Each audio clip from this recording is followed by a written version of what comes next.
to McDonald. Juicy Scoop. Hello and welcome to Juicy Scoop. I hope you had a great Labor Day weekend. Let's get into it. Real Housewives of Beverly Hills, they finally got to Aspen. It was a pretty boring episode until we actually got to Aspen. We had to see them all packing and who cares. And we get there and then it's at Kyle's house. She has a nice house in Aspen. Mauricio comes. He's making steaks. They're having like a very casual dinner. And Kathy Hilton shows up and they're joking that she's so high maintenance because she's like, Kyle, do you have a fork? Do you have a knife? Do you have any napkins? Let's be honest. No one ever said Kathy Hilton was low maintenance. I'm like, can she have some utensils to eat the meat with? Anyway, then Kyle shows her room, which is bunk beds. So I'm like, I think she's being pretty cool to sleep in a bunk bed. And she was. She's like, oh, this seems fine. This is fine. So half the girls are at Kyle's house. The other half are at a beautiful rental home down the road, and which is a little bit nicer than Kyle's, no offense, but I think I'd rather be there. And then the queen bee, Diana, she has to stay at a hotel because I thought it was like a security reason, which I do think that could be the real reason. Don't send me a letter, Diana. I'm just saying, like, maybe you have to have people on either side of you or something in the rooms. I don't know why, but she stays at a hotel. Also because she's just a diva and wants the amenities of a hotel. That's probably more it.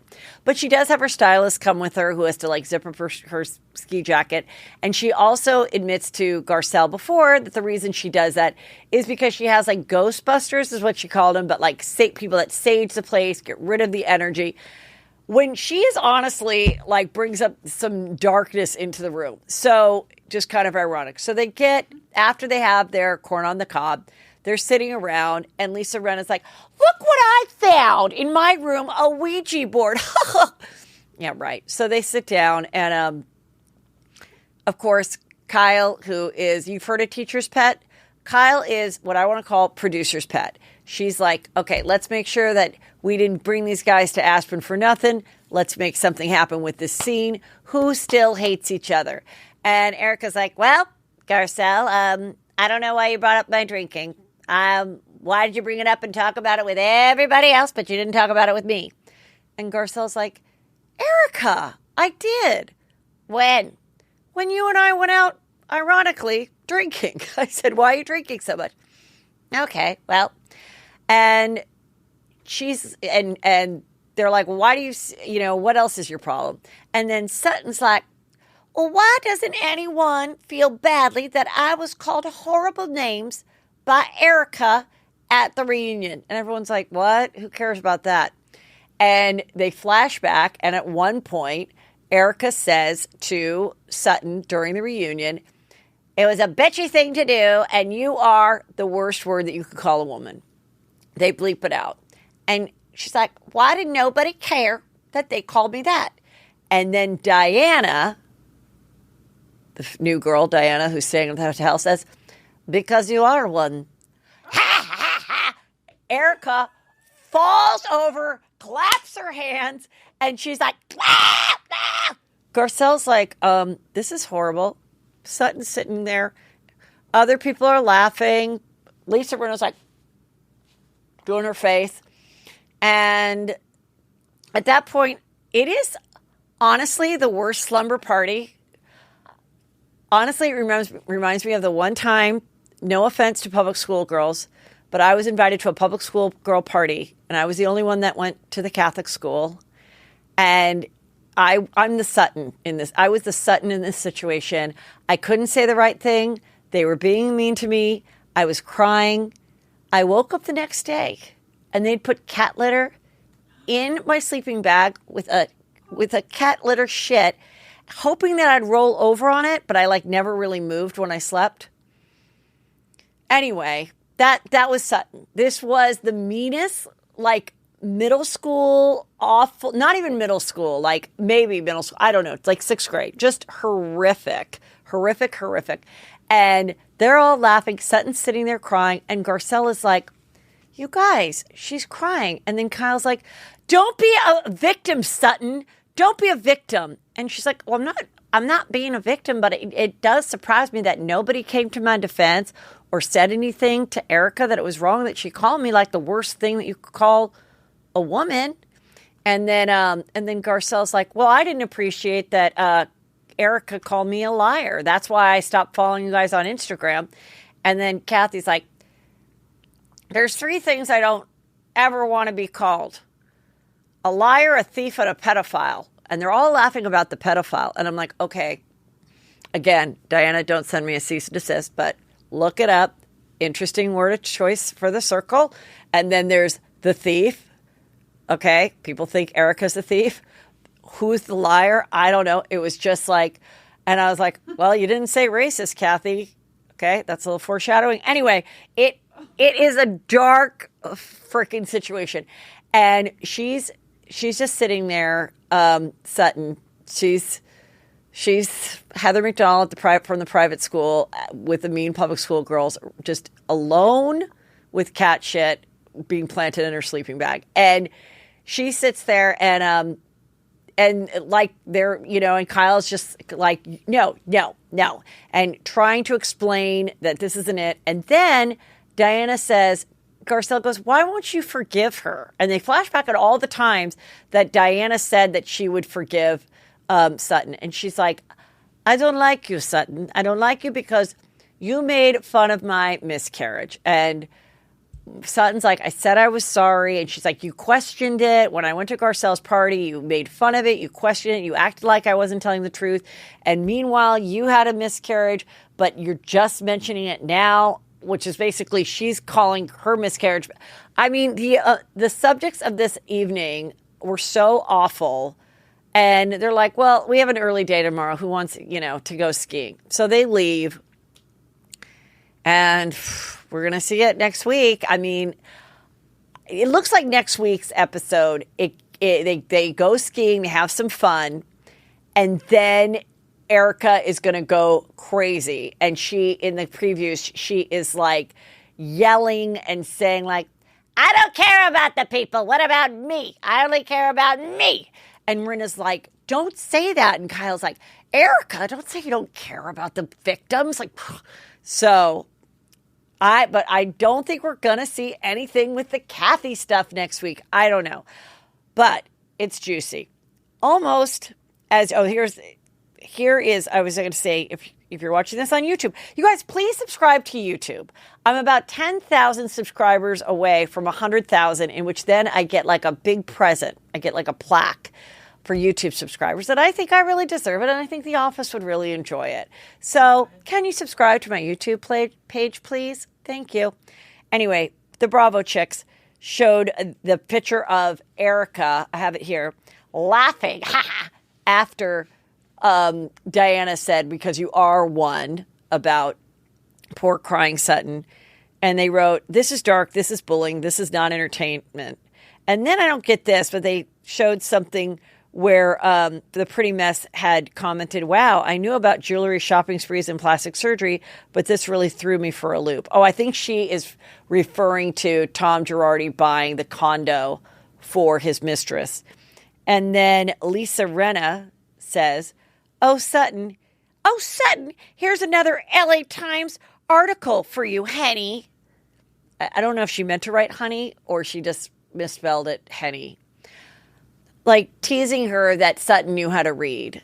Well, I'm sorry. Sutton does know how to read. And she did read the entire LA Times article when none of you could and couldn't imagine that she took the time to read it. Very, very mean. Very mean. You know what's not mean and fun? I am coming, you guys, to a lot of cities. And you better get on it because it's a live Juicy Scoop. And you can get your tickets at heathermcdonald.net. Make sure you go to heathermcdonald.net. Those are the best prices, the accurate tickets, all of it. Now, some have sold out. Dallas sold out. I added a second show. There are some very, very close. I don't want to announce another one that I think is sold out just yet, but I think it is. So check it out. I'm coming with Justin to a bunch of them, with Chris Frangiola. Vegas is really the bonanza. That is October 22nd at the Venetian. That is Brandy, Julie, Justin, and Chris, and possibly others. That one, because if you're going to come to Vegas, you want to plan a weekend around it, get on that. Chris is coming to a bunch, Seattle, Portland, and the East Coast. HeatherMcDonald.net. Get on it. And now I've got a very juicy interview about a Hollywood actress turned the most famous and acclaimed porn star. So this is a little bit of a risque of an interview. It definitely starts out light and gets a little sexier. So I want to just warn you, when driving around with it blaring and you're going through the carpool line to pick up your kids, might want to save this one for when you're taking a walk or cleaning out your closet or rubbing one out. Okay, and here we go. Hello and welcome to Juicy Scoop.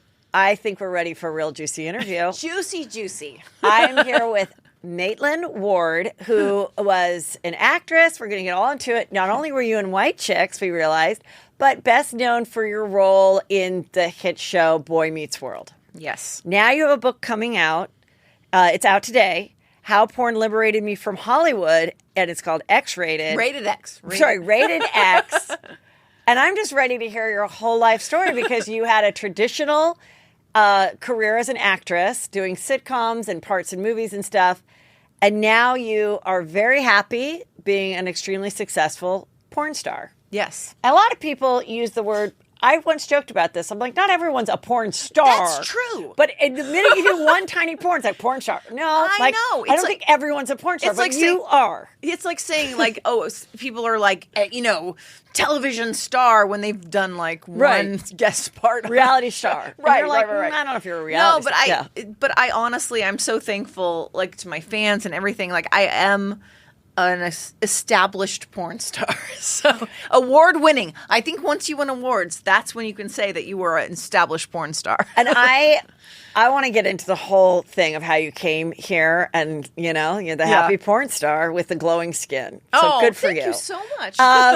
Okay, you said you grew up here in LA and you went to Long Beach State. Yes. And so were you pursuing acting then? I got a part on the soap opera The Bold and the Beautiful when I was like 16 years old. I turned The 17. Bold and the Beautiful. Did you remember? I was Jessica Forrester. I was blonde and young because and Bold teenager and the Beautiful and like was a spin-off of Young and the Restless. Yes. And those were the only soaps I ever watched as a kid. It's funny because I watched the first episode of Bold and Beautiful when I was 10 years old when it first came on. Yeah. I was sick that day, so it just happened to be. But I was like, I want to see the first episode of a soap. Because I was a big soap fan from when I was young because my mom watched it, my grandma watched it. Wait, stop. I remember the first episode too. Ridge and Caroline. And the characters had gone to USC. Yeah, because it was all LA. Yeah. Yes, and I was like, oh my God, this is the greatest. Yeah. I want to go to USC. My character on Bold and Beautiful went to USC at one point. I love it. And then she went to Oxford in London when she left, when they kicked her off the show. So show. when you were 16 and you started working on that, then were you no longer in regular high school? No, I was in regular high school at the time because I would go like a couple days a week to regular high school. And then I would have. And what high school was that? Lakewood High School in Long Beach, California. Okay, and it was cool. fun because I think everybody saw me as a drama nerd before. I was good at drama. Like I was really into like the drama program and everything, but nobody thought I'd be a soap star. And I think that really shocked everybody. Now, how did you get an agent and all of that? Were you a child actor, or how did that come about? I wasn't really a child actor. I did a lot of theater and stuff in my community, and I did like classes and stuff. But so your mom or parents were involved in allowing you to do this? They were like, oh, but don't do anything professional until your braces come off. And I did. At 15, my braces came off. So I was like, and then at that point, did you kind of have to get your parents to make sure that Mom, I need an agent. I need to have headshots. And you were the one pushing. And I went to this place called TVI, which is an acting totally studio. remember that. Do you remember TVI? They were so big back in the day. Yeah, and I think they're still around, are they? I don't know. But I was like, they have like professional acting classes and they help you get agents and they get headshots and everything. So they did help me. And I think I was one of the only people that actually got a job from a TVI casting director which was workshop. I remember all that type of stuff. Yeah. Those casting directors. It's like you pay. Yeah. You pay for the casting directors to see you, and the casting directors get paid to be there. Yes. But once in a while, they do find someone that they can bring in on something. But I really think it was because I was only like 16 and I was in this casting director workshop because I was a big fan of soaps. So I was like, I want to be in a casting director workshop with the Bold and Beautiful casting director. This is amazing. But everybody else was like in their 30s and 40s and they had been in acting a long time. And I came in there like totally green. Well, everyone always said back in the days when soaps were popular, like it is the greatest training ground. It is. Because you have to read and memorize so much dialogue and such a quick turnaround. Yeah. Was that difficult, or are you someone that memorizes easily? I kind of am somebody who memorizes easily, but like at the time, like I was in high school, so I was really like used to like studying and getting all that information in my mind. And so I think it was easy for me, but I definitely had to learn the tricks of the trade. But it is the best training ground. I mean, nothing else would be as hard as that. Like, but is there even any soaps left? I think there is just Young and Restless. Well, Beautiful is still left. Yes. So those are the only 2? 4. Oh, there's 4, and actually, Days of Our Lives is going to the Peacock streaming network. So you know what? It might actually get a new life. Honestly, back in the day when they had radio soaps and they went to TV, it was like, oh, is it going to be good on TV and stuff? But actually, they're doing a good thing for Days, I think. Yeah. I actually do. Okay, so everyone's like, Heather, get to the sex. Okay, get to the sex.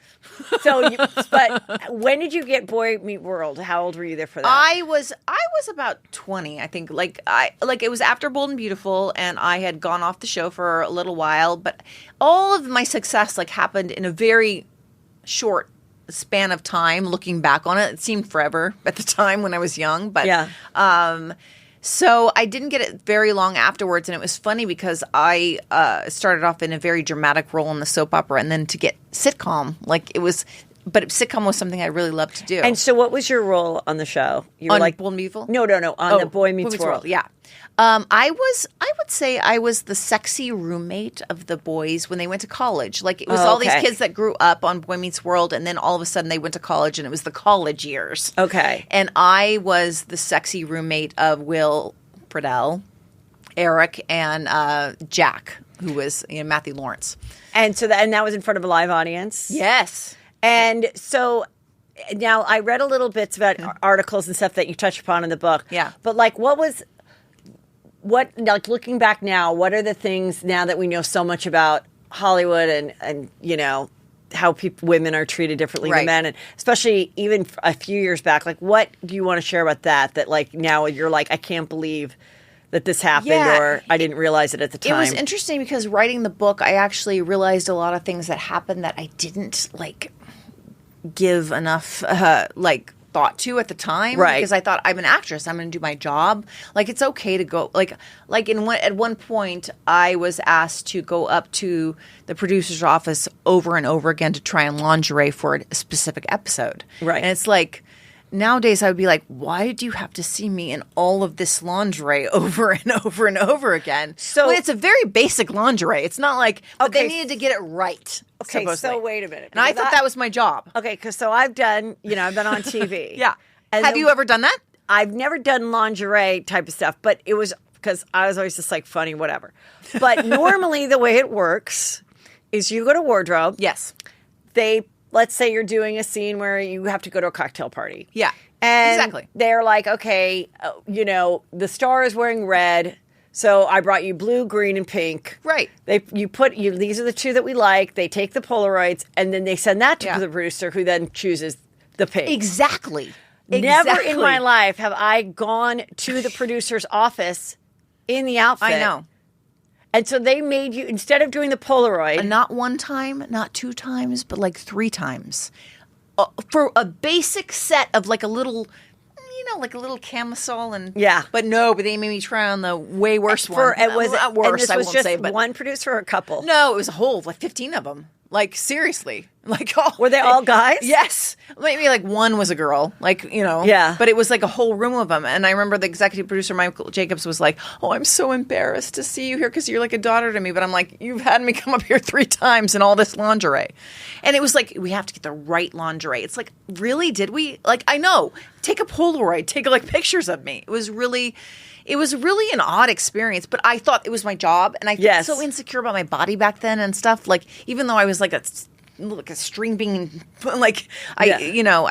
I had no reason to be like insecure about it, but I was young and I was, but I was like, I have to do this. I have to look good for them. And the thing I was most worried about is that I wasn't like sexy enough for them, or I didn't like the lingerie didn't look good enough on me or something. Right. So how old are you at that point? 21. About okay. Just getting to drinking age, like so, not old. So you're doing that, yeah. And then how many years did you do on that show? I was on a couple of years. It's funny because I was on the last 2 seasons of the show, but I had auditioned for a show called Zoe Duncan, Jack and Jane, which was the year before, which the executive producer of the show he was producing it, but I didn't get it. Selma Blair got it, actually, and she's great. And we were totally different types, but they gave me a holding deal for Boy Meets World. So I had kind of been around for, I'd say, the last 3 years of the show because I was like around. So at this point, at 21, you are making enough money so you can live on your own pretty well. Yes. And do you have a boyfriend? Are you sexual? Like, what's going on at 21 while you're this sitcom star? I had been on and off with my now husband because we had met early on in my soap opera career, but he had gone to college back east and stuff, so we'd been back and forth or whatever. Okay. So I was very nervous sexually. Like, I did have little sexual liaisons, but I didn't feel confident enough in myself to, like, be myself. So yes and no. Like that time I didn't know who I was as a person. I was truly discovering myself, and I was trying to like stop myself from being like a bad person, like quote unquote, like what I thought. Like, and did you what was your what was your parents' situation? Were they married? Were they religious? Married, still married to this day. Okay. And very religious. What kind of religion? I would say my parents weren't as religious as my grandmother was. Okay. Like Christian, my grandmother was like a Baptist kind of. Got it. She loved me to death, but she would always tell me I was going to go to hell. Like, for what? For like anything. Like the rapture was coming. My parents weren't that far. Okay. They wanted me to be a good girl and like live by the rules and stuff. But my grandmother was like, "Oh man, you better live in line because you're going to go up and the rapture needs to get you. Like, or you're out. Like, burn at the stake." And I mean, at this point, are you having fun as a 21-year-old that's a working actress? Like, you're not going to nightclubs and seeing Paris Hilton. You're not doing any of that. No, I was not doing any of that. No, I was Do you feel like you missed out? I did. Yes, I did. Although I don't want to be like crazy and like be, like still, arrested or anything. But I did. Yeah, why I did, not? and I felt like I couldn't because I felt like I'd be a bad girl and people would look down on me. And I was always interested in will Disney want me for the next job? And like, well, if I show myself as being really responsible and a good girl, they'll hire me. But they didn't care. Like, they didn't care. So then, when did the White Chicks come in? White Chicks was a little while later, and it was so fun because we could go to Vancouver. Like, it was away from Hollywood, and I got to hang out. Like, it was like a girls' dorm at the... Right. Yeah. Were you in that hotel? You were in it. I was in that hotel, but I only did a few days on it. Right. But we were months there. But the 3 girls that were the friends. Yeah, like, that wasn't me. Busy Phillips. Right. Then there were Jessica Caulfield. The two girls that they were playing. Yeah. Was you? It was me, but you didn't see me because I was. Yeah, right. But I was the real girl. You were the real girl who she has the beginning scene of reading and then reading the newspaper. Like, wait, that's us and everything. Well, I remember because I wrote it too with them. Yeah, and I remember they were amazing. Like, this is they found you guys first, right, and then made the masks. I know to match them. Yes, yeah. And we had to wait for like a month up in Vancouver because they were matching the like prosthetic pieces and stuff on their faces. And so wait, who played? Were you Marlon or Sean? I was Sean. That's what I thought. Yeah. I was like, I'm thinking of their faces. Yes, I was Sean. Right. And that was great. So you did that. That was fun. Okay. So then where does it start to happen where you're no longer or as pursuing regular Hollywood as much as because you first started with like just tell the story. Oh, yeah. Okay, so where are we making this transition Hollywood, now? like, typecast me, basically. Okay. And it's funny because when I look back on everything, I was not the star of Boy Meets World and I was not the star of White Chicks. But But it's a weird thing. I was still typecast as that. So I wasn't like given the celebration, I guess, as the star of the show. But I was also said, you can't do anything else because we've seen you in that. So it was very much of a typecast situation. And I felt like more and more when I was going out in Hollywood and auditioning and stuff that I was like, wait, people don't want to see me. They want to see me as my character back then, but they don't want to see me as well. So it's kind of like they want to just keep me in this box and like And set was me your aside. representation, do you think that they were good or No, I had terrible representation all along. Like, but it wasn't. Did you switch agents a lot? I switched a lot, yes, and I did. And then one time, my agency like quit on me, and I didn't even know it. And the casting director told me about it. That The they casting director's like, "Your agency says they're not your agency anymore," and I'm like, what? And I just talked to them before. Like, I talked to them the other day, and they're like, no, you better talk to them again. Because they gave up on me. And when you would then say, wait, what's going on, then what would they say? No answer. It was crazy. I've been dumped by agents. I know. And this is how it goes for me. Okay. What happened? Tick-a-ling-a-ling. And it's like, I'm the agent. You're Heather. Okay. Hey, Heather, how you doing? Just say, just go, Hi. Go, Hi. I'm so Hi. excited to talk to you. God, these are the kind of conversations I hate. We just met with the other agents. I think you're so talented.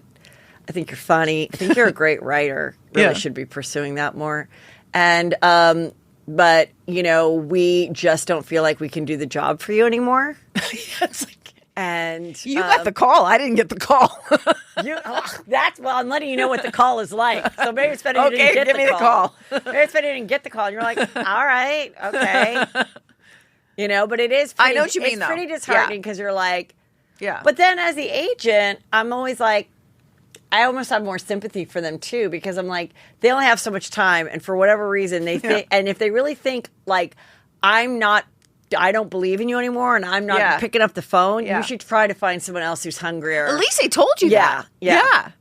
But it's actually, it's true. It's like, and also it's a cutthroat world. It's like they have to make money, and they have to like, especially like during pilot season and everything, when it's like everybody's like going out for roles and stuff. You don't like get whenever it. somebody like wins an Oscar, and they're like, and to Joe McMahon, who's been there since I was 18, I'm like, who has someone? Yes. Yes, like, who has had an agent since they're 18? Yeah, I'm like, well, then they do definitely deserve to be share that Oscar If with. Joe's been with them all the way, they deserve it.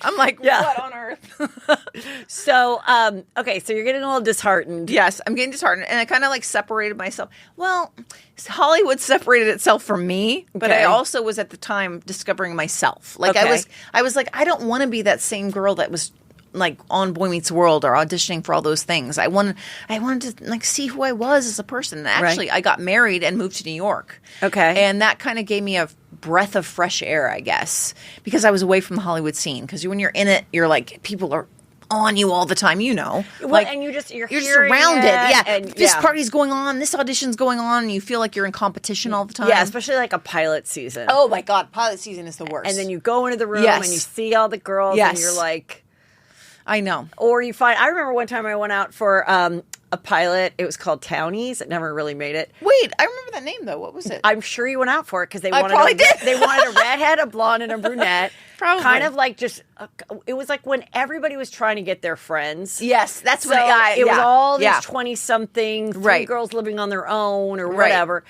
And I remember I was just sitting there and I could hear the casting director saying that it's like already been cast. That's and the that weirdest they put thing out when the that happens. offers. And I'm like, well, why am I? And I've like met with a coach and memorized everything. And I'm like, why am I sitting here? It's awful. Yeah. It's awful. Yeah, and pilot season is worse because they're doing it so fast, and they're like people, the agents are like giving their clients like, oh God, it's the worst. Yeah. And so, okay, so you're in New York. Are you pursuing acting in New York? Or you're just taking a breather? Theater. I did a little theater and I did studying and stuff like that. But I was actually I took a time for myself where I started writing like erotic fiction and stuff. And I started getting into writing because I love writing. That's like a real passion of mine. Yeah. Ever since I was young, but I kind of like swept it aside until I was older. I don't know why, because I just did. Yeah. But I started like, doing, I was like, oh, I'm discovering myself sexually. Yeah. And it was funny, like by the time that I came back to LA, I took screenwriting for 2 years at UCLA. And I was always writing like these kind of provocative scripts, very funny scripts though. Yeah. Provocative dark comedy scripts. Like, Okay. And it was always had to do with some woman who was like this sexually frustrated like dominatrix or something, like who like, you know. But at this time, you're not. No, I'm not doing anything. I'm just Okay. discovering myself. I'm just Okay. like, writing and I'm doing. Right. And I actually didn't think I was going to go back to Hollywood at all. I really didn't. I thought I would do it in the way that I would write something. Okay. And maybe I would star in it or maybe somebody else would star in it. But I thought that was the way to do it. But then Girl Meets World comes around, Okay. which was the spinoff from Boy Meets World. And all of a sudden, like a whirlwind, attention came at the cast. Like, what are you doing now? Like everything. Like social media was like on fire. And what year is this? I'd say this was about 2013, 14. Okay. You know, and I had just, you know, so I was like, I had worked so hard to kind of separate myself from my past. You see, people say, oh, you're not grateful for your past or whatever. I totally am. Yeah. But it's like going to college, like being in a sorority and everything. Yeah. You had the greatest time and you love it.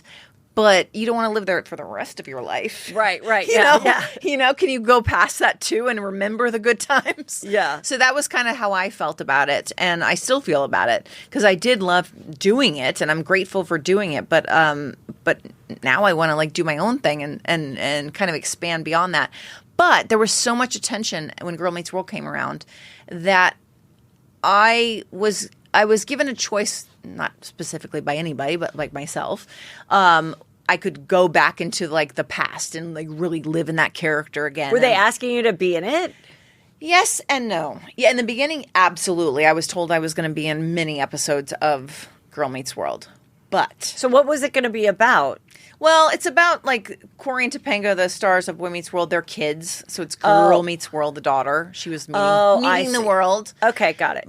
And they brought everybody back and everything. But when I started getting attention on social media, because I said, I'm just going to be my authentic self. I don't care. I mean, I'm not going to be for Disney or for anybody else. I'm just going to do things I want to do for fun. And I started doing sexy cosplay because I love doing that.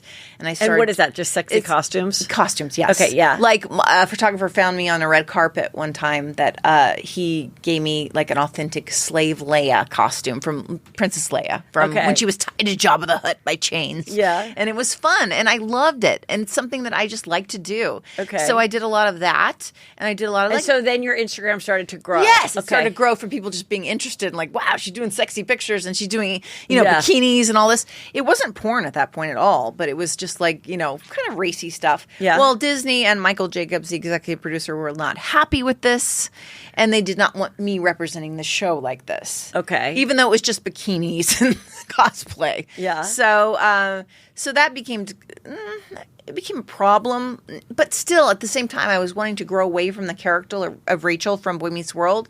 So and I was like, I want to be myself. I want people to like me. And my following was growing, Yeah. not just from Boy Meets World followers, but people who liked me from my cosplay and stuff. I remember at Comic-Con in San Diego one year back then.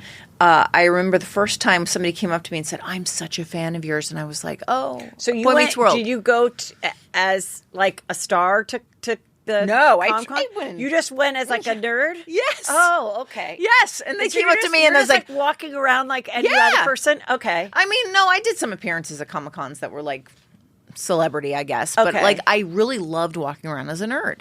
And Okay. this guy came up to me and was like, "I am your fan." And I was like, "Oh, Boy Meets World, okay." And he's like, "I love you on Snapchat." And I was like, that was the first time I'm like, wait a minute, there's a big audience on Yeah. Snapchat.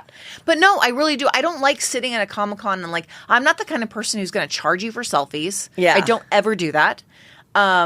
I don't like sitting in a booth and just signing. I like to walk around. If you come up to me, I'll take a selfie with you. I'll sign your stuff. Yeah. It doesn't matter. I just love the experience of the Comic-Con and everything. Yeah. Okay, so now you're like, oh, like this is kind of great. I'm kind of growing this following. Yeah. So you're spending time on social media posting stuff. Yeah, just Okay, sexy so stuff. then what's next? It's interesting because I did a shoot for International Kiss a Ginger Day. Okay. It is 'cause a you're holiday. gorgeous redhead. It's and my, you're a natural, it's my holiday. And you're a natural. I'm not a natural and redhead. You're not a natural. I'm actually, well, I'm a blonde, but kind of a golden strawberry blonde. Okay.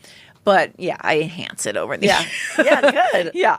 But International Kiss of Ginger Day is like some, just a day in January that we like have fun. And, I like to celebrate it every year. But I was looking for somebody to do a cute little kissy shoot with. Yeah. And a friend of mine who was a producer knew a lesbian porn star. This was back in 2015. But I think that was the year. 14 or 15. But who knew a lesbian porn star who named Ella Alexandra.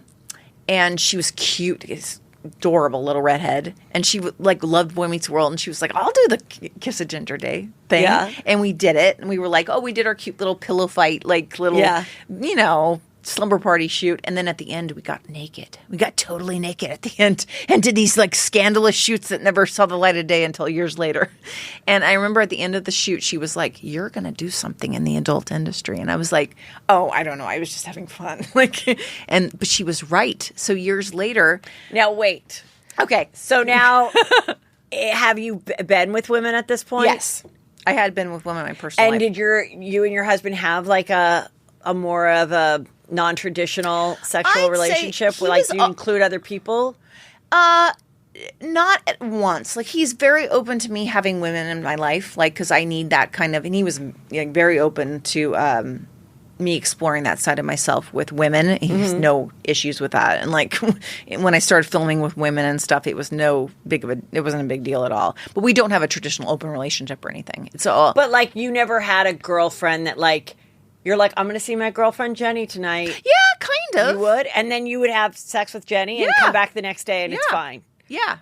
As long as it wasn't going to replace my marriage. Like, it wasn't like a serious relationship to replace my marriage. But that never made him nervous? No. Girls never made him nervous. Never, ever, ever. Okay. Even though I had a few girls that were like bitches that that could have made him nervous, but no. And then would those girlfriends ever join you as a threesome? No. He never He's monogamous. Yeah. He's monogamous to you. Okay. Yes. Well, this sounds like the perfect situation. Yeah, it is. I know. It's a perfect situation. But honestly, though, except for girls, like with guys, I'm not out there dating guys or anything. Yeah. Like, I just do it on screen. Okay, so let's get to that. Okay. So now you're kind of like, okay, this is, so the first thing sort of stepping over the edge. Okay, the girls, stepping over the edge, but it was fun, and he, So then what happens? Okay, well, let's go back to, like, I was getting kicked off Instagram and Snapchat and all those things all the time. For being too sexy? Yes. Okay. For nothing. Like, my nipple was too hard in a shot or something like that. So I was getting kicked off Instagram all the time for, like, a shadow of a nipple or whatever. And my fans were like, you need to make content. And I was like, what is content? I don't even know this.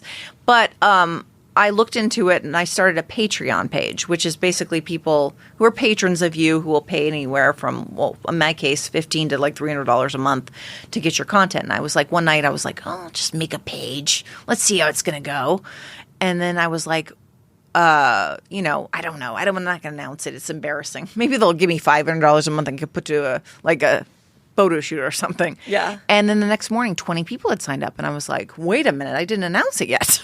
So I announced it on my Twitter, and all of a sudden, like 2,800 people were like signed up for this. Yeah. And I was like, oh my God, they want to see my new pictures. Like, this is like a thing now. And it kind of evolved from there, because in the beginning, I definitely am an exhibitionist at heart. And I discovered that about myself.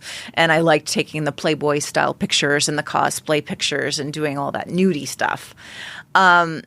But and for those photos that you would supply for the Patreon, that content, would you and your husband just take those, or would you always have like a professional photographer or makeup artist, like, or do you do it yourself? It was mostly myself, although I do have a photographer that I had met on the red carpet who gave me that Slave Leia costume. Yeah. He is very involved in it, but my husband he's such a good photographer. Honestly, he is. And he loves me, so he knows how to photograph me. Yeah. So he was very involved in all of that at the beginning. Like, now when I do professional stuff, he's not on set or anything. Now, at this point, like, do your parents know that No. Okay.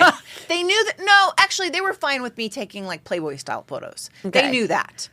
But when I started to go, I was like, I want to do sort of like girl stuff. And he loved me with girl. I mean, he was fine with me with girls. And I was like, well, let's try that. Let's bring the girl from International Kiss and Ginger Day back. Remember her? That's pretty, Yeah. So we did a scene. We actually did a full like video lesbian scene. And that was on Patreon. Yes. Okay. Yes. They did not know this, but who did not know this? Patreon. Oh, because Patreon that's like too sexy for Patreon. It's okay. Yes, they can do. I have Patreon, but it's just all. You could do nudes. Mine's just Juicy Scoop and audio mostly. Actually, now I've gone to OnlyFans. Right. So then Patreon is basically. But OnlyFans didn't like exist back then. or it wasn't big a deal enough. And also, I just started out on Patreon. So right. And then I became the #1 adult creator. And adult meant like nudes and stuff. Okay. So I did that, and then I was like the girls, and I brought Elle back, and I was like, oh, Elle knows other girls that maybe I will work with, and so we did all that. But then it came to a point where I was like, I had all these sexual fantasies and things that my husband and I couldn't fulfill with each other because it's like dungeons and like group sex and like all this crazy stuff that I was thinking in my mind, like I really want to try this, and then eventually one day he was like, I know you need to do this, like. And he was the one who said, you need to like we need to like explore the idea of you doing stuff with men that like we can't do together or whatever. Mm-hmm. And so we did. And it was crazy. And was the first time that you do that where you're like, well, let's get the most out of it. Let's actually start filming it, or did you do some just privately? Oh, we did nothing. So the first time my fans have seen everything on screen that I have done, except for not everything, but along this journey. Got it. So I never did anything off So screen. now at this point you have the OnlyFans. No, I didn't have OnlyFans. Oh, you're still doing Patreon. It was still Patreon. Yeah. Yeah.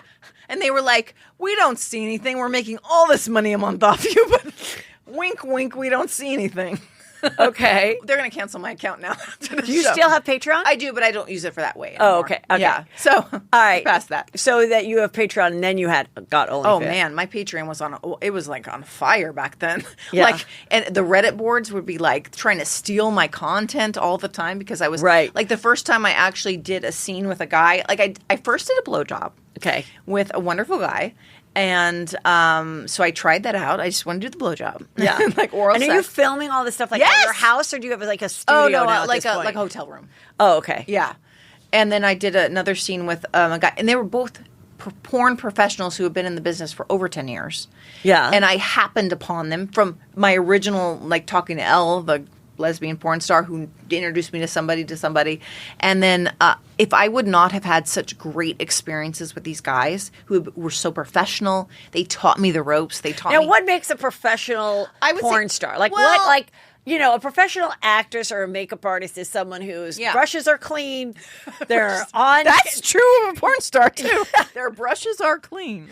Exactly. So, like, let's say you're a makeup artist. It's like your brushes are clean. Your stuff is laid out. They've looked at your photos from the red carpet. They show up. Yeah. They're on time. Yeah. They don't talk too much, but they listen to you. They have fresh breath. They're in your face. Fresh breath is important in porn too. Okay. So, what makes a professional porn star where maybe someone is a porn star, but they're not as professional as the most professional? I would say, like, when I was starting out, they were gentle with me. And I don't mean gentle in the way of the sex. I mean, like, they were like, are you ready to do this? Are you ready to do that? Like, they were kind of, like, introducing me to the whole world. Guiding you. Yeah. And also, they're very respectful. They don't try to cross lines. Like, okay. I'm sure I've heard that there's guys in porn, in any profession, in mainstream and whatever, who will try to, like, cross lines or whatever. But, like, they are always, like, very professional about that, like being very respectful. Respectful is like, and also they taught me the ropes of how to like perform for a camera. Yeah, because I'm thinking like you're having sex, you're enjoying it, you're getting into it. It's not just that you're into it. It's but like you got to make sure that like it looks good. You don't then do flip around and now you're not. Now his body's covering you and we can't see anything. And in the beginning, I didn't know any of that, and they were like, "Here, open up here. I want to do this," and they would like open my leg and like do But and so that's very important. And I learned the ropes from them, and I would not have had such a good experience without them. And they were good with my husband. We were like, it was wonderful. Like, and so the first time the husband sees another dude, have full blown sex with you, we thought it would be weird. Okay, it wasn't. It was so natural. It was like, and I remember at the end of the scene, the guy who had sex with me. he was like, I said, And this was the first dick you had in you since the husband? Yes. So how many years had it been? Well, I had been married since 2006, and this was probably 2018. So, Yeah. So, wow. It wasn't the first vagina, but yeah, first dick. Okay.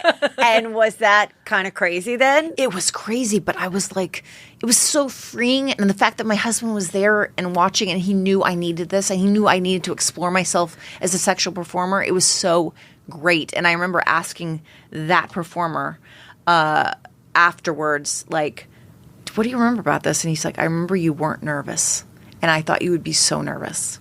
And I wasn't. I just went crazy. It felt like such a liberating time for me. Yeah. And again, because he was professional and he was very respectful of me and like my husband, and so it was much easier in that way. But still, I found myself as a performer. I was like, I loved performing. And, okay, so now how old are you at that point? 40? So, I mean, that's kind of interesting, too. That, listen to me. That you're killing it at not 22. And this was not when I started winning awards and everything. This was when I just started, like, exploring, like, porn and everything. Yeah. And I, like, worked for, like, a year and a half before I actually got into the professional, like, studio realm of it, like where you're. And then how did you like? Oh, because man. Back in the day there was the Vivid Yes! girls, and Oh, the the Vivid Vivid girls. contracts, You and know all that, yeah. stuff. And now with the world of, which I think is so great for people in the sex industry, is that they can have so much more control over their content. Yeah. Filming what they want to do, whether they never want to be with someone else. Right. But they. But, back in the day when the Valley was known as the porn capital of the world, and the Boogie Nights movie, and and even in the height of the 90s where you'd see these girls walking getting coffee with their 90s big hard those big boobs. Oh my God, Yeah. I don't even know how they did it. Oh. It was like balloons. Yes, and so it's like, and then, oh God, did you ever watch those documentaries? Like, I've seen some. After Porn Ends and all that on Showtime. It's like kind of crazy because it coincides with like the real estate crash of like 2008. Yes, in 2000, right. So like there was before the porn, and then there was after the porn, and then some of the girls left porn to be real estate brokers, but then market crashed, and then they went back to porn. And then but that was all before like OnlyFans and technology and webcamming, and so the only way you could really make the money as a porn is like to be in the movies. Right. So then, since you could kind of do this yourself, then what made you go, I'm going to go to the next level of actually higher production movies? Yeah, and stuff? I never ever had to go to a studio production. I could make tons of money just doing my own stuff. But there was a point where I was like, I want to do something big and professional. And I always had the dream of doing something that was like well scripted and directed, and I could act in it again. Okay. Like I really wanted to act in a porn film and like have hot sex, but also have good acting and directing and everything. And it really just happened that Vixen called me to do a scene for Blacked. For one of their brands, Blacked, and I was kind of nervous about it, but I was like, I don't know. They do such high quality productions, like they're the most high quality of all the business, like of what they do. And so I was like, okay, let me do this. And when I did it, it was such a good experience, and I had a script, and I was acting again, even though it was a small script. It was still like I felt like I was really like doing a high quality production and stuff. But that's not the thing that got me going. It did get me going, but that the Saturday that my Blacked scene was released, I didn't mention it to the press or anything, but it became like this viral moment on the internet. Because of your past. Because of my past, but I didn't mention it to the press. Yeah. But so it broke the internet. Let's just say it broke Black's internet because the website crashed and stuff. And so it was going crazy. But Caden Cross, who was a contract star back in the 2000s and 2010s and all that, who was super famous and as a porn star, and she started a brand with Vixen called Deeper.com. She had just started it 4 months before I did my Black scene. And it's all under the same umbrella of Vixen. So she was doing her first feature film, which is a full scripted film. And that was her dream, too, to do a full... So it's how long is this? Like a hour and a half? Yeah. Oh, yeah. Well, okay. With the sex scenes, I think it's like 4 hours, because they're like 40 minutes each. Yeah. But if you were just doing the actual acting stuff. Yeah. But she was starting to film it. On the Saturday my scene was released, and the girl in the scene had some issues and had to drop out. Let's just say, Okay. And she didn't think she was going to be able to do the scene because she was on a deadline, or she didn't think she was going to do the feature, and so she went to Vixen that Monday and said, "I don't think I can do this. I can't find somebody who can do a lot of dialogue and a big feature film that she was trying to accomplish in this short of time because I think we only had a month to go." And they were like, "Talk to Maitland. She acts." And then she's like, "Maitland, what?" And she actually was a Boy Meets World fan, but she didn't realize who I was. Oh my gosh, yeah. And so we met that Monday, 2 days after that scene, at a Starbucks, and I read her script and I was like, "Wait a minute, this is a full feature, like an independent film or something. This is exactly what I've been wanting." And we met and we talked and we started filming, and the rest is history. And that is the one that I announced to the press, and that beat Bernie Sanders' heart attack on Google searches the day that it came out. So, Rachel does. Okay, so now at this point, do the parents know? The parents found out from news. What was it? New York Post? No. One of those. That wrote about it because yes. It's like, Boy Meets and my dad World calls star. up and he's like, "Wait a minute, what is this?" And at this point, did they know you were doing? They only thought you were doing it was sexy all very, photos. Yes, it was all very secretive. It was all not secretive. Now at this point, you're making a lot of money. Yes. Before I did anything in porn, I could have made money and been secret and did all that for the rest of my life or whatever. But doing the sexy stuff that you're doing just by yourself. Yeah. You guys are making good money. Yes. So is anyone around you noticing that well, they're kind of rolling in it? Well, my friends and stuff, yeah, there would be people. But definitely. There was my friends and stuff who would see you, what is she doing? At first, everybody thought, oh, is she on drugs? Is she crazy? Is she all this? But then it was like, wait a minute, she's making good money and she's successful at this and she's getting more respect than she ever has. And she's getting now acting roles and stuff. Yeah. So people, but then my dad found out. But I have to say, my parents have been super supportive of me.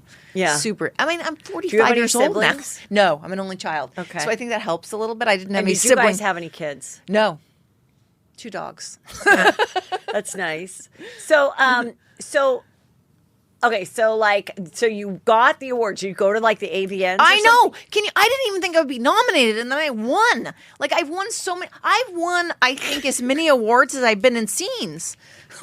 I was like, do I have the best ratio of all the awards? Because I think I've won 13 or so awards, and I've been I've been at 20 scenes. And I mean, everything's. You know what's funny? Will Friedle from Boy Meets World was calling me up, and he's so sweet about it, everything. But he's like, I won't watch anything you do because you're my little sister. But he's like, do you do 2 scenes a day? And I was like, 2 scenes a day? I do 10 a year.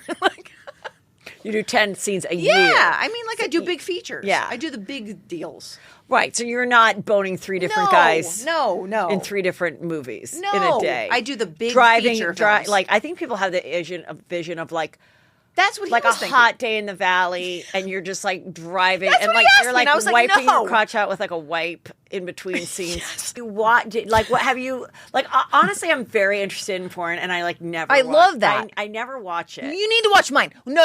Okay. You need to watch mine because it is scripted. But it's not stupid. but it's not like, brazzers where they're oh, I've always just pizza been, guy's coming. Super fascinated. There used to be this public access show back when I was Wait a in minute. my 20s. I know what you're talking about. And it was a talk show, but with porn stars.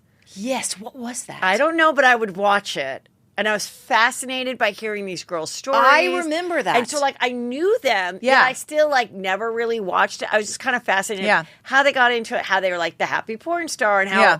Because it was always, the stories of, oh my God, this is so sad how this girl got sucked into porn. I know. I hate those stories. And then there were everybody that I ever met or interviewed, had a very different take on it. And I interviewed this one porn star. Oh my God, I feel bad. Her name's escaping me, but she came on the show because I heard her in the podcast about Tracy Lords. Oh yeah. Yeah. And I remember seeing her because she was always on she did Vivid Radio, and she had Jessie Jane. No. Okay. But I know who Jessie James is too. Yeah. But anyway, I feel bad that she's gonna probably be mad because I think she probably listens. And I'm sorry that Mary Carey at all? No, but I've interviewed Mary Carey. I know too. Mary Carey. I know her very well. Before porn, I interviewed Mary Carey too, who I and she's funny. Yeah, she's funny, She's and good. so I'm always just kind of interested of just just talking about it so openly and being like, look, I liked sex. I liked people watching me on set. I like people watching me at home.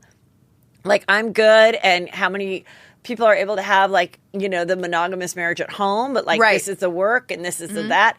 And so I'm always been like just really fascinated by it. And I remember one time in the 90s, I was like hanging out, like, this is like my comedy, like Groundlings days. And someone invited me to some porn award. It wasn't the Vegas one. They used to have one in the Valley. In LA or in like somewhere. Studio City or something. Or no, at Universal City Walk. Did they do that? I don't know, but I went to it. Okay. It wasn't and I wore just like a cute black dress. Okay. And there's these, and I did think that it was like, I didn't know what to expect, right? There's these guys like with these big cameras. It's a long time ago. No one has iPhones, Yeah. And I just remember they were like, can we get a picture with you? And I was like, I think they think I'm a porn star. Like, I was like a little bit like, no, but I was like, yes. Like, I was kind of like, oh my God. So then I'm just like, but I was just like kind of fascinated at like the scene. And I was just like, let me just observe the way I observe everything else in my life. Like, I'm just I love that. Curious. And and then with this one person, I interviewed, like, she, has a whole, like, separate life that she protects, Oh, a lot of most people do. And like, but then there'll be moments in her life where someone will be like, because she doesn't really she's not, now she does stuff on OnlyFans, but she is older. So, but there'd be people that would remember from, like, I mean, she was really like a big deal. Okay, so let's talk about like the money. Because how does the money work today as far as like what people make? Because back in the day, it used to be you got paid per scene and this was your quote, but obviously there wasn't a union where you'd get residuals or whatever. But a lot of TV now, you don't get residuals either because it's like reality streaming and all that. It's like reality shows and stuff. So it's like, how does it work, or back end, or what? I believe I have no pun intended. I believe I have the top salary in the business per scene. I do. Okay. I mean, but I make 6 figures a month on OnlyFans. Great. And then I also have a fleshlight, which is the mold of my vagina and asshole. Great. Oh, and asshole. Okay. And it's Tight Chicks and a Toy Meets World. So you can go and buy them. So, really? Yes. Good. I'm not joking. I'm not joking. Now, they didn't come after you for using the name or anything? No. Because Toy Meets World, they can't really come after. Toy Meets World. Toy Meets World. Oh, I thought you I was said like, they can't really say anything. Oh, Toy Meets World. That's very clever. Yeah. Okay. I didn't come up with it. The fleshlight people came up with it. Well, they were smart to do that. They were very smart. I like that. And when they came to me with that, I was like, that's really cute. Yeah. So, they couldn't come after me for that. But, so, I mean, I have a lot of different, like, streams of income that are from porn. It's amazing to me. If you would have said that a Disney star who was, like, not the star of the show, but, like, did well and had success. Worked. Yeah. But became a top porn star, award-winning with money, like making money, and became a writer. Like my dream. Because of porn. I became... So you write some of the movies. I do write some of the stuff. Yeah, I have a couple scenes that I write, but on my book. Like, it's like... And you wrote the book. Yeah. True, of course. I mean, I know a lot of actors come on and say they write their books, but yes. It's like, they're ghostwritten mostly. Of course. Yeah. And I respect you because you're a writer. Yeah, I also don't blame someone. You got a juicy story and you don't want to do it. Yeah. Go to a hotel room, lay on the couch, let some chick type away. Yeah, but I did every word of that book. Yeah, if it's not your thing, but when you are a writer and you like it, I was so excited. Yeah, you can really enjoy it, and it's fun to like go back. But it was so weird to go back. I mean, I know you've written stuff. Isn't it weird to go back and read it and talk about your life in the past? To like examine yourself, I guess. Yes, I mean. My books both came out before I ever started doing this podcast. Oh, okay, so people were like, "Would you write another book?" And would you? Honestly, I do so much content and share so much about my life on here and my Patreon as well. My Patreon is like the more personal family, right, relationship friends. That's kind of how my Patreon or a is little now. Bit deeper. Like even if I want to, I'll kind of reflect on the shows that I did this week, but then I'll go a little deeper on something that I know is just safer with a smaller audience type of a thing. And I know that they're my real fans that are like not out to like, you said the wrong word and now we're going to, call all your sponsors to make sure that you never make a dollar. Like, no. So, I mean, I think that is all great. The Patreon, the OnlyFans, the whole thing. Yeah. But I think, but with writing a book, like it is so much work and it's just like, I'm not in that mode anymore. When I wrote the books, I was writing at Chelsea Lately. So I was very into like getting on there and typing it in that mode, and now my mode is this, and creating these shows and stuff. So I'm not. But you've written the book. I'm not so it's right. Like, yeah, I've written 2, so I'm never going to say never, never. Yeah, sure. But for me, like, I mean, you only have so much information. Yes. You know what's so funny? That they have this Boy Meets World podcast now. Yeah. Have you seen that? No, but it's called Pod Meets World. Yeah. And Will, actually, from the show, he's sweet. He calls me up and he wants me to be on it and stuff, and he's very sweet. Yeah. But I'm thinking, like, Danielle on the show, she, like, is giving all this information out, like, these sound bites and everything, and I'm like, she wrote a book years ago. Why didn't she put it in the book? Because it's like, what? Like, why is it coming out now? Right. Well, it's like a Meghan Markle who like saved her juice for the pod. Yeah. It's you know, whoa, I'm always like, that's what I say when people walk in. I'm like, save it for the pod. Save it for the pod. So, hey, you know what? You said that when I walked in. Yes. I said I was such a fan of yours because I love like a beautiful, smart, funny woman. Oh, like I'm really you. no, I love that. I respect that so much. But yeah, I mean, who knows? You know, everyone is doing their thing, and I think it's free great. in the past, though. I think in the past it was a little like we were a little more nervous to say things. Like now that we have more freedom, and she also probably feels like, you know, like I said about certain things, like you're still hoping to get called back to do that job or whatever, and now she feels like it really wouldn't doesn't matter anymore. And like, and if I do something in this field, it's like this one producer isn't going to be the one that can say yes or no to me. The way they had so much more power back in the day, you know, like where you like I even brought this up the other day on my show where I'm like, you know, with Brittany. Yeah, like in her 22 minutes reflecting, and I'm like, even people that have not been like seriously as abused as she, you can look back on a job like you did, or you know, and be like, what the fuck? That's what I did. Like, I know. What was that? And why? And like, you can sometimes even be a little bit mad at yourself, and you shouldn't be because you were younger. But you're like, why the hell was I not like? The photographer, you know, the wardrobe girl can take a photo of me. I don't need. That's what I felt. Wear a pair of heels and strut into a room and turn around and then have them tell me something and then I have to laugh. And you just imagine you standing there. Yes. Like they say something so then your tits are bouncing and you're like 21 and you're like, when's craft services? Like, yes, exactly. And it wasn't like they sexually assaulted me. It was more like I was the butt of a joke all the time. Like I was the butt of some boy's locker room joke. Yeah. That's what it was. And like all the scripts that I was in and stuff, it's like I had a food fight where I had to rub marinara sauce on Will. It wasn't Will's fault, Will Friedle's face. He was just the actor in it. But somebody in the office had a foot fetish. Like, I'm serious. Oh, well, you obviously know about all the Dan Schneider stuff. Oh, a little bit, yeah. Yeah, and so I love that that's coming out. And I know, it's like crazy. Even with Jeanette McCurdy's book. Yes, she did a great book, yeah. She turned down $300,000. They wanted to give her $300,000 to sign something when the show ended that she would never talk about Nickelodeon or Dan Schneider. So in the book, she calls him the creator. But and I believe she's not holding back. I believe her story is her story. Whether he did worse stuff to other people, that's those people to tell, and maybe they were paid who knows how many people accepted the $300 that had worse stuff happen to them, or whatever they offered them. And she even said, God, at one point, I was like, what was I thinking? Crazy. And I mean, her book's a hit, and it's really interesting because it's like you know, it's that whole child star thing, and it's crazy because it's like. I'm like, we still do need like kids to act. I mean, like if you're in a movie, I think now it's not like nobody. We still like you're doing a thing, and there's a mom, and she has a 6-year-old who is eating a peanut butter jelly sandwich. Like we still need kids to act. It's not all horrific. I think now though it's a little better because people are keeping a watch on things like that. Yeah. Back then they were just like whatever. Like you know. Yes. Well, I'm so excited. Congratulations. Aww. This is, I'm definitely going to read it. And tell everybody where they can get more and obviously order the book and all that. Oh, well, they can order Rated X anywhere like Amazon, Barnes & Noble, anywhere books are really sold. And it's coming out next Tuesday. It's coming out now, September 6th. Yeah. We taped this a little earlier. No, but it's September 6th. And you can see it there. And Maitland Ward is my handle on everything. Okay, guys, I actually didn't end the show. I had actually more questions, and they are even very more graphic, a little definitely dirtier. So if you want to hear it, fair warning, stay and keep listening. And again, I wouldn't have it blaring through your car. Here we go.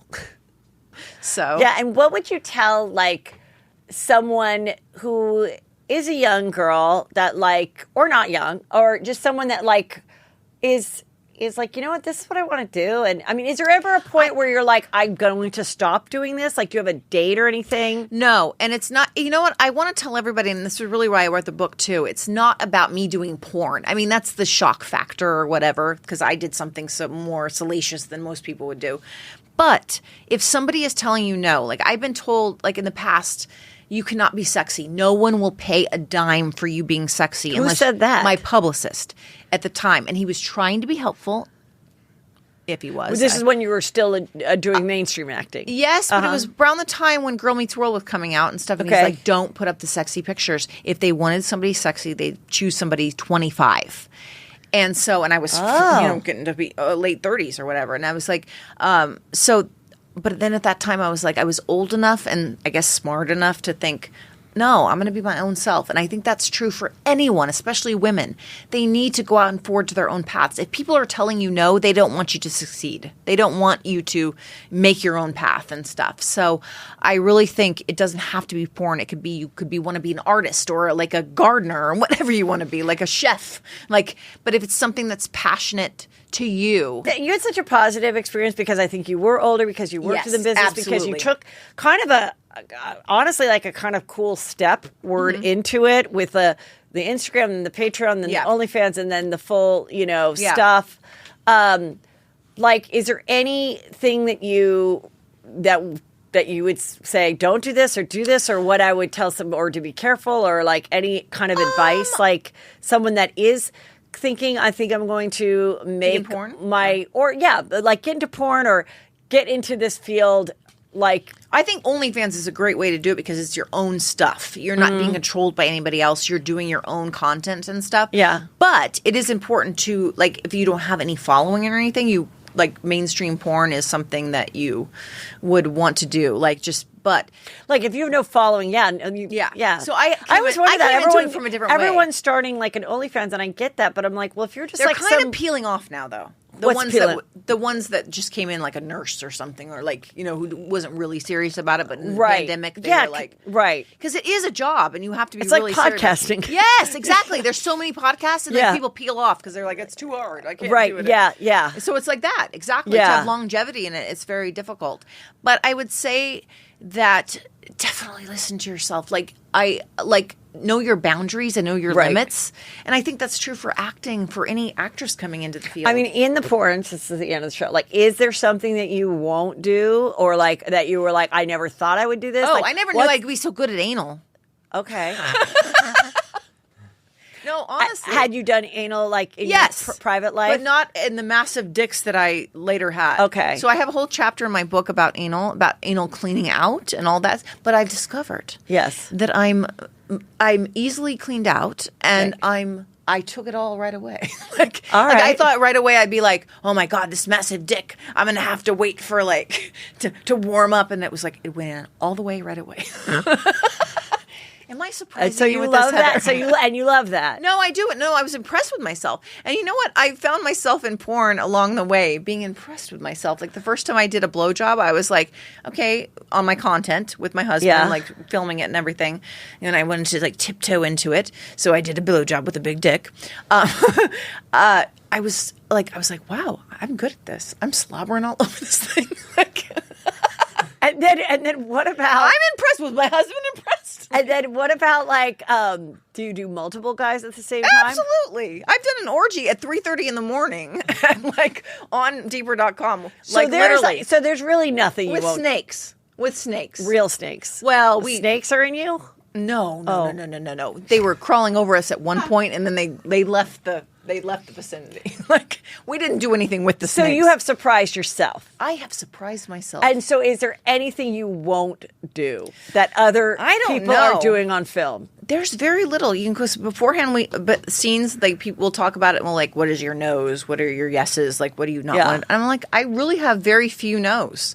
I mean, maybe if I was doing some very hardcore, like, BDSM scene, I would, like, I don't know.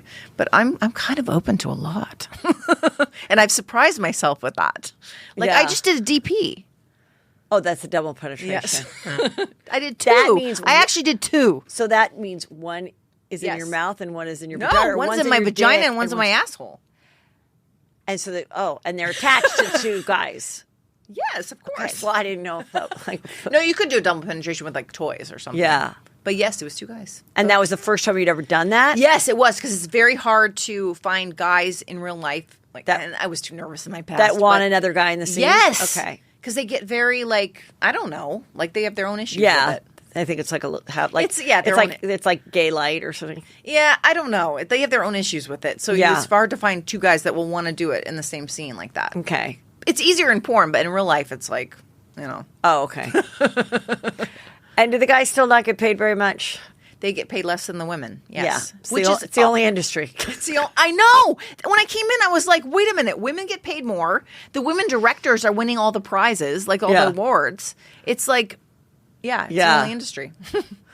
Well, you've learned a lot. I've learned a lot, and I appreciate you answering the questions.